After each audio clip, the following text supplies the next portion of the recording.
नमस्कार दोस्तों, आप सभी का स्टडी फॉर यूपीएससी पीसीएस में स्वागत है।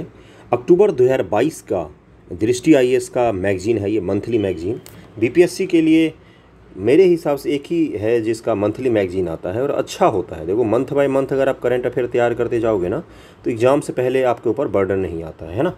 तो इसका तो मैंने आपको जुलाई का भी करवाया था, अगस्त, सितंबर और अक्टूबर का भी मैं करवा रहा हूँ। ओके, तो आज हम क्या करेंगे, तो इस वीडियो में हम लोग वन लाइनर करेंगे फटाफट, बिहार का फटाफट न्यूज़ करके इसमें आता है, जिसमें आपको अगस्त के बिहार का करंट अफेयर मिल जाएगा और अगस्त का नेशनल और इंटरनेशनल करंट अफेयर का वन लाइनर मिल जाएगा। ओके, और इससे पिछले वाले वीडियो का अगर वन लाइनर देखने आपको तो डिस्क्रिप्शन में मैं लिंक दे दूंगा, प्लेलिस्ट भी बना दिया है मैंने इसके, तो वहाँ पर जाकर आप देख सकते हैं। 50 रुपये की बुक मिलती है ये मार्केट में, 50 रुपये की आती है और अच्छा होता है, मेरे हिसाब से बिहार के लिए अच्छा होता है।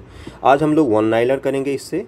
वन लाइनर के अलावा इसके हम लोग एमसीक्यू प्रैक्टिस जो इसमें दिया हुआ रहता है लगभग में 100 क्वेश्चन के आसपास, उसको भी करेंगे हम लोगों के। और जितना मैं आपको पढ़ाऊंगा इस बुक से उसका मैं पीडीएफ आपको ज़रूर दूंगा, लेकिन अगर आप ये एक्सपेक्ट करोगे कि मैं पूरे बुक का आपको स्कैन करके पीडीएफ दे दूं तो ये मुमकिन नहीं होता है। चैनल पर कॉपीराइट आ सकता है, बंद हो सकता है टेलीग्राम चैनल, तो ओके, तो इसलिए इसका ज़रूर आप ध्यान रखें। चलो शुरू करते हैं। बिहार राज्य बॉल बैडमिंटन संघ एवं किलकारी बिहार बाल भवन के संयुक्त तत्वाधान में 13वीं ध्यानचंद स्मृति बॉल बैडमिंटन प्रतियोगिता का आयोजन कब से कब तक हुआ? बॉल बैडमिंटन का तो 24 से 27 अगस्त 2022 तक बॉल बैडमिंटन का प्रतियोगिता आयोजित किया गया है। बॉल बैडमिंटन 24 से 27 अगस्त तक। 17 अगस्त 2022 को दशरथ मांझी महोत्सव 2022 का आयोजन बिहार के किस जिले में किया गया है? तो दशरथ मांझी महोत्सव 2022 का आयोजन गया जिले में किया गया है। 15 अगस्त 2022 को 76वें स्वतंत्रता दिवस समारोह में बिहार के कितने पुलिसकर्मियों को पुलिस पदक से सम्मानित किया गया है? तो बिहार के 27 पुलिसकर्मी हैं जिनको 15 अगस्त 2022 को पुलिस पदक से सम्मानित किया गया है। इस संख्या को जरूर ध्यान में रखना, पूछ सकता है आपसे। 15 अगस्त 2022 को स्वतंत्रता दिवस समारोह के अवसर पर पटना में निकाली गई झांकियों में किस विभाग की झांकी को पहला स्थान मिला है? तो 2022 ईस्वी में कृषि विभाग की जो झांकी होती है एग्रीकल्चर डिपार्टमेंट की, उसको पहला स्थान मिला है। 10 अगस्त 2022 को बिहार के नए मुख्यमंत्री के रूप में नीतीश कुमार ने कौन सी बार शपथ ली है? तो उन्होंने 8वीं बार शपथ ली है बिहार के मुख्यमंत्री के रूप में, 8वीं बार। बिहार की पहली मॉडल बाजार समिति किस जिले में 100 करोड़ की लागत से बनेगी? तो बाजार समिति आपको पता ही होता है क्या होता है, एक तरह से एग्रीकल्चर मार्केट होता है जहां पर थोक भाव में मूल्य आके बेचते हैं किसान अपने, और फिर वो व्यापारी पूरे जिले में उस सामान को फैलाते हैं। तो ये पूर्णिया में खोला जा रहा है बाजार समिति 100 करोड़ की लागत से। हाल ही में बिहार के किस खिलाड़ी ने राष्ट्रीय ग्रैपलिंग कुश्ती में स्वर्ण पदक जीता है? तो भूषण कुमार महतो जी हैं जिन्होंने राष्ट्रीय ग्रैपलिंग कुश्ती में स्वर्ण पदक जीता है। आपसे ये पूछ सकता है कि भूषण कुमार जी ने कौन सा पदक जीता है? तो स्वर्ण पदक जीता है। किस खेल में जीता है? तो ग्रैपलिंग कुश्ती में जीता है। भूषण कुमार महतो किस खेल से संबंधित हैं? तो ग्रैपलिंग से संबंधित है। हाल ही में राष्ट्रीय शिक्षक पुरस्कार 2022 के लिए बिहार के कितने शिक्षकों को शॉर्ट लिस्टेड किया गया है? बिहार के 6 शिक्षकों को राष्ट्रीय शिक्षक पुरस्कार 2022 के लिए शॉर्ट लिस्टेड किया गया है। बिहार के किस जिले के टॉयलेट क्लिनिक मॉडल को देश भर में अपनाया गया है? तो मुजफ्फरपुर जिला का है ये टॉयलेट क्लिनिक मॉडल, इसको पूरे देश में अपनाया जा रहा है। Toilet clinic model Muzaffarpur. हाल ही में बिहार के किस अस्पताल में नेशनल कैंसर मैनेजमेंट सेंटर स्थापित करने का निर्णय लिया गया है? नेशनल कैंसर मैनेजमेंट सेंटर तो पटना एम्स में इसको स्थापित किया जाएगा। बिहार के वे शिक्षाविद जिन्होंने हाल ही में न्यूटन के फॉर्मूला बायोनॉमिनल थ्योरम को सुलझाया है, तो प्रोफेसर RN सिंह है जिन्होंने न्यूटन का फॉर्मूला है बायोनॉमिनल थ्योरम है उसको इन्होंने सॉल्व किया है।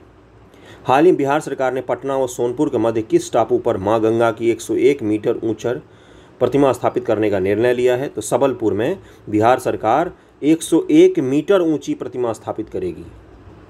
बिहार में स्थित वह प्रसिद्ध बौद्ध केंद्र जहां भारत में शयन मुद्रा में भगवान बुद्ध की सबसे बड़ी मूर्ति स्थापित की जा रही, तो बोध गया है जहां भगवान की शयन मुद्रा में उनकी मूर्ति स्थापित की जा रही है।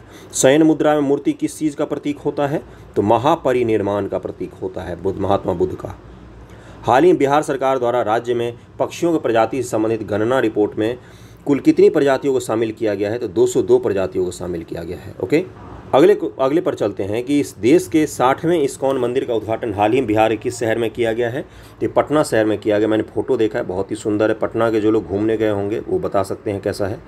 बिहार का वह जिला जहां हाल ही में बिहार पर्यटन विभाग द्वारा मुंडेश्वरी महोत्सव का आयोजन किया गया है, तो कैमूर में आयोजन किया गया मुंडेश्वरी महोत्सव का। हाल ही में बिहार सरकार द्वारा अनुमोदित सीएम डिजिटल हेल्थ स्कीम हेतु अनुमोदित राशि कितनी है? CM digital health very important VVI है ये, तो 300 करोड़ रुपए की राशि रखी गई सीएम डिजिटल हेल्थ स्कीम के लिए। बिहार का वह जिला जिसको हाल ही में 1 डिस्ट्रिक्ट 1 प्रोडक्ट योजना के तहत मखान उत्पादन हेतु PM अवार्ड से सम्मानित किया गया है। PM अवार्ड से सम्मानित किया गया दरभंगा जिला को मखान के उत्पादन हेतु 1 डिस्ट्रिक्ट 1 प्रोडक्ट जो स्कीम चल रहा है उसके कारण। हाल ही में सड़क दुर्घटना संबंधी जारी रिपोर्ट के अनुसार दुर्घटना के तुरंत बाद गोल्डन आवर में अस्पताल पहुंचाने वाले राज्यों में बिहार का स्थान कौन सा है? 15वां स्थान है। दुर्घटना के तुरंत बाद जो पीड़ित है उसको अस्पताल पहुंचाने में बिहार का स्थान 15वां अभी भी रहा। ओके।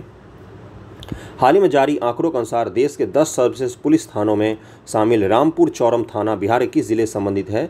तो अरवल में है ये, जो देश का 10 सबसे अच्छा पुलिस स्टेशन जिसका नाम आया है रामपुर चौरम। काम की तलाश में विदेश जाने वाले लोगों की संख्या के आधार पर बिहार का स्थान कौन सा है? काम की तलाश में विदेश जाने वालों में बिहार का स्थान 2nd है।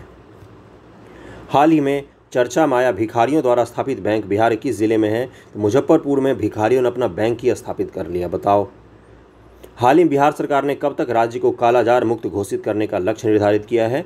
VVI क्वेश्चन है। जब इस तरह की कुछ लक्ष्य रखती है ना बिहार सरकार किसी भी बीमारी से संबंधित, उसको जरूर ध्यान में रखना। 2022 रखा है उन्होंने कि कालाजार से मुक्त हो जाएंगे हम इस साल में।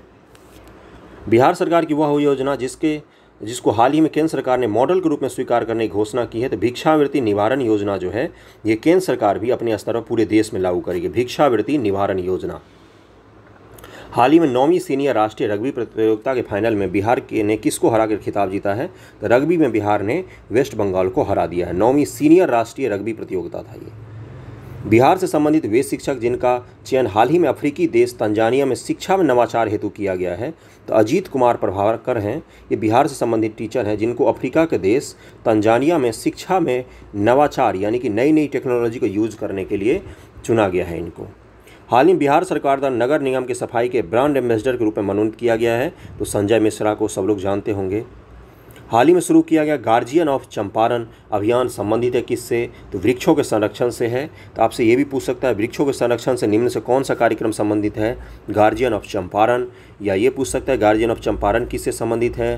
तो ये पूछ सकता है मृदा संरक्षण से, नदियों के सफाई से, वृक्षों के संरक्षण से। इस तरह के ऑप्शंस दे सकता है, इसलिए ध्यान रखना वृक्षों के संरक्षण से।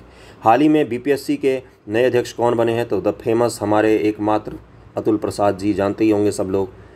हाल ही में जमशेदपुर में आयोजित 4थी इंडियन ओपन जेवलिन थ्रो प्रतियोगिता में कांस्य पदक जीतने वाली निशा कुमारी का संबंध बिहार के रोहतास जिले से है। अब देखो क्या क्या आ गया यहाँ पर। जेवलिन थ्रो भाला फेंक निशा कुमारी कहाँ पर अब से आयोजित हुआ? तो जमशेदपुर में आयोजित। जमशेदपुर में कौन सा खेल आयोजित हो? जेवलिन थ्रो का, जिसमें निशा कुमारी ने जीता है और ये बिहार के रोहतास जिले की रहने वाली हैं। निशा कुमारी बिहार के रोहतास जिले की जेवलिन थ्रो में कांस्य पदक जीता है इन्होंने। ध्यान रखना, पूछ सकता है निशा कुमारी किस खेल से संबंधित है। बिहार का वह जिला जहां हाल ही में राज्य सरकार ने एक शूटिंग रेंज स्थापित करने का निर्णय लिया है, तो जमुई है जहां पर शूटिंग रेंज स्थापित किया जाएगा। हाल ही में बिहार के किस व्यक्ति को मरणोपरांत साहित्य अकादमी अनुवाद पुरस्कार के लिए चयनित किया गया है? तो शिखा गोयल हैं जिनको मरणोपरांत साहित्य अकादमी अनुवाद पुरस्कार के लिए चयन किया गया है। हाल ही में बिहार से किसे साहित्य भूषण सम्मान 2021 से सम्मानित किया गया है? तो शिव दयाल हैं जिनको साहित्य भूषण सम्मान 2021 से सम्मानित किया गया है। VVI है ये क्वेश्चन। बिहार का वह जिला जहां हाल ही में बिहार की पहली पेटेंट सेल खोलने की घोषणा की गई है, तो वो पटना जिला है जहां पर पेटेंट सेल खोला जाएगा। हाल ही में बिहार के किस स्थान पर स्पोर्ट्स साइंस सेंटर खोलने की घोषणा की गई है? तो राजगीर में स्पोर्ट्स साइंस सेंटर खोलने की घोषणा की गई है। जरूर ध्यान में रखना, राजगीर बहुत ज़्यादा चर्चा में रहता है। बिहार का वह जिला जहां हाल ही में राज्य का पहला ऑक्सीजन पार्क खोलने की घोषणा राज्य सरकार के द्वारा किया गया है, तो वो जिला है गोपालगंज। जरूर ध्यान में रखना इसको। अब राष्ट्रीय अंतर्राष्ट्रीय को देखते हैं क्या सब है उसमें। 24 अगस्त 2022 को हिंदी भाषा के लिए साहित्य अकादमी बाल साहित्य बच्चों के लिए 2022 किस लेखिका को दिया गया है? तो क्षमा शर्मा को दिया गया है हिंदी भाषा बाल साहित्य के लिए पुरस्कार। अगला है 21 अगस्त 2022 को केंद्रीय मंत्री जितेंद्र सिंह द्वारा भारत की पहली स्वदेशी रूप से विकसित हाइड्रोजन फ्यूल सेल बस लॉन्च किया गया। तो ये पुणे में लॉन्च किया गया। हाइड्रोजन फ्यूल पर चलने वाली बस है ये, वेरी इंपॉर्टेंट, और भारत में ही निर्मित हुई है ये। 17 अगस्त 2022 को 9वीं भारत थाईलैंड संयुक्त आयोग की बैठक आयोजित की गई तो बैंकॉक थाईलैंड में। 11 अगस्त 2022 को भारत के 14वें उपराष्ट्रपति के रूप में पदभार ग्रहण किया है जगदीप धनखड़ ने। ये किस राज्य से हैं ये आपको मुझे बताना है, किस राज्य से हैं। इस तरह के क्वेश्चंस भी बीपीएससी पूछ सकता है। 8 अगस्त 2022 को लोकसभा ने नई दिल्ली अंतर्राष्ट्रीय मध्यस्थता केंद्र का नाम बदलकर, एक अंतर्राष्ट्रीय मध्यस्थता केंद्र था उसका नाम बदलने का विधेयक पारित किया है। नया नाम क्या होगा तो इंडिया इंटरनेशनल आर्बिट्रेशन सेंटर इसका नाम होगा, अंतर्राष्ट्रीय मध्यस्थता केंद्र का। 8 अगस्त 2022 को संपन्न हुए कॉमनवेल्थ गेम्स में भारत ने कुल कितने पदक जीते हैं तो कुल 61 पदक जीते हैं, जिसमें 22 स्वर्ण पदक है, 16 रजत पदक है और 23 कांस्य पदक है। 30 जुलाई 2022 को नशीले पदार्थ की तस्करी और राष्ट्रीय सुरक्षा पर सम्मेलन आयोजित किया गया चंडीगढ़ में। जो नारकोटिक्स होता है और नेशनल सिक्योरिटी, इसको लेकर इसके लेकर सम्मेलन का आयोजन किया गया है चंडीगढ़ शहर में। 28 जुलाई 2022 को शुरू कॉमनवेल्थ गेम्स 2022 के उद्घाटन समारोह में भारतीय ध्वजवाहक कौन थे, इसको जरूर ध्यान में रखना, नोट डाउन करके रख लेना। ओलंपिक थोड़ा सा पुराना हो गया है, कॉमनवेल्थ नया है, और अगर सितंबर से आगे एग्जाम जाता है तो ये सब तो आपके लिए गोल्डन क्वेश्चंस होंगे जो पूछे जा सकते हैं।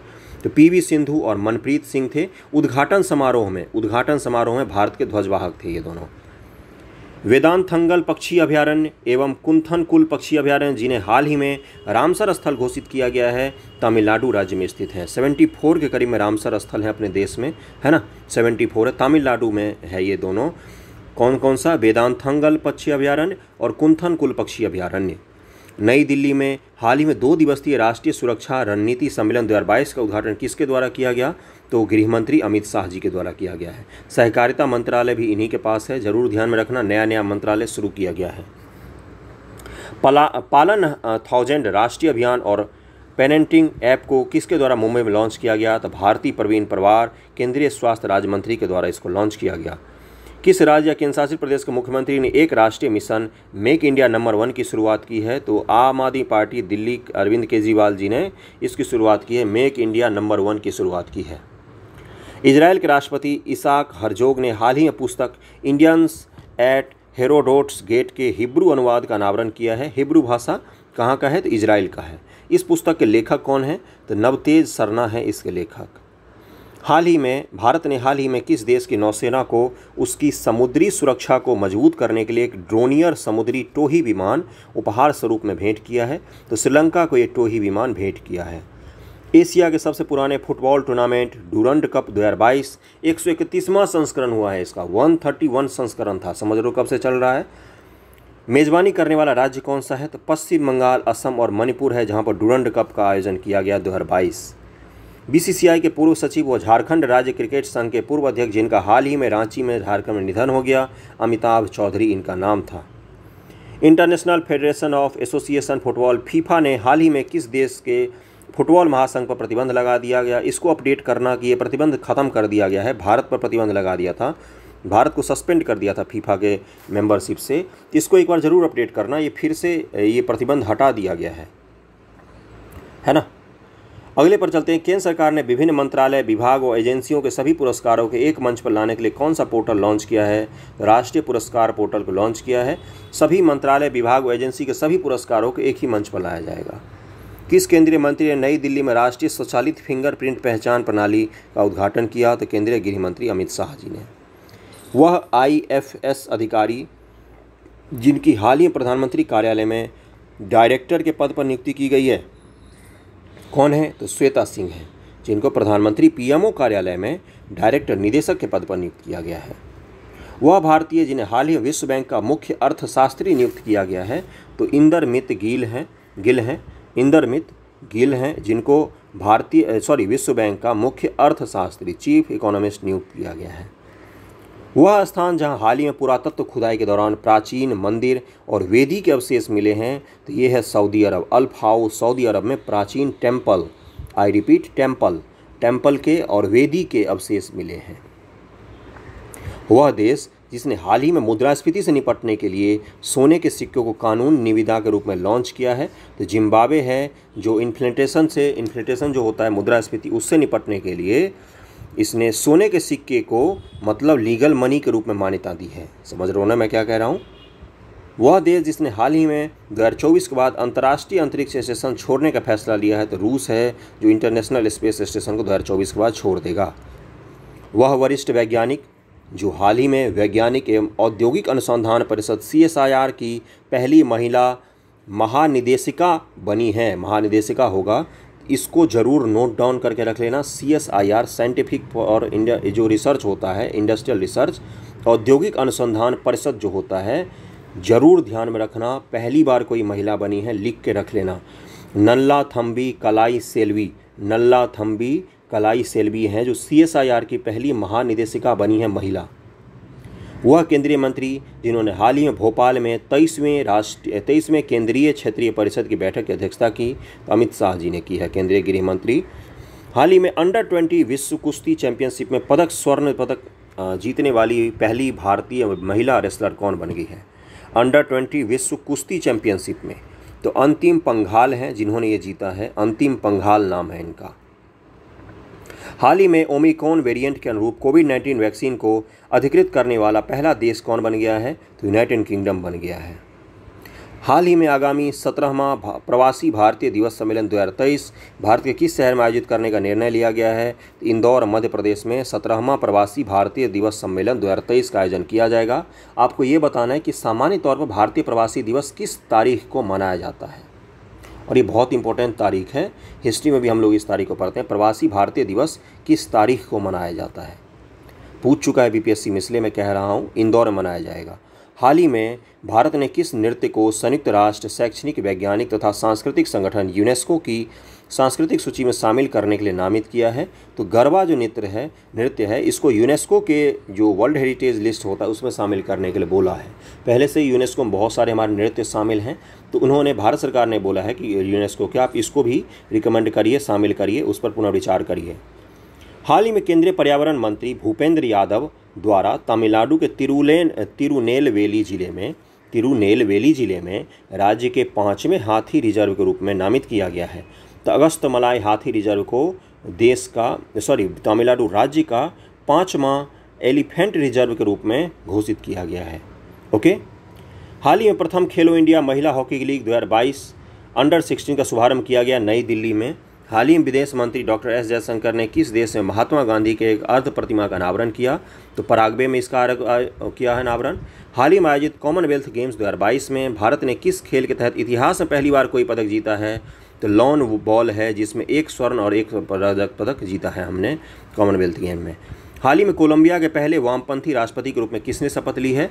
तो गुस्तावो पेट्रो ने शपथ ली है कोलंबिया के पहले वामपंथी राष्ट्रपति के रूप में। हाल ही में हिंदुस्तान एरोनॉटिक्स लिमिटेड ने पूर्व एशिया में अपने उत्पादों और सेवाओं को बढ़ावा देने के लिए किस शहर में अपना कार्यालय स्थापित करने का निर्णय लिया है? दक्षिण पूर्व एशिया में तो कुआलालंपुर मलेशिया है, जहां पर हिंदुस्तान एरोनॉटिक्स लिमिटेड अपना कार्यालय खोल रहा है। और आपको पता है मलेशिया को पहली बार हम विमान बेच रहे हैं, और भी दक्षिण एशियाई देशों को हम अपना विमान और हथियार बेच सकते हैं। तो कुआलालंपुर मलेशिया में खोला जा रहा है। इसका वन लाइनर राष्ट्रीय और बिहार का इतना ही था। अब इसके MCQ में अगले वीडियो में आपको करवा दूंगा, जो बहुत ही इंपॉर्टेंट होता है। ओके, वीडियो कैसा लगा जरूर बताना। Thank you so much.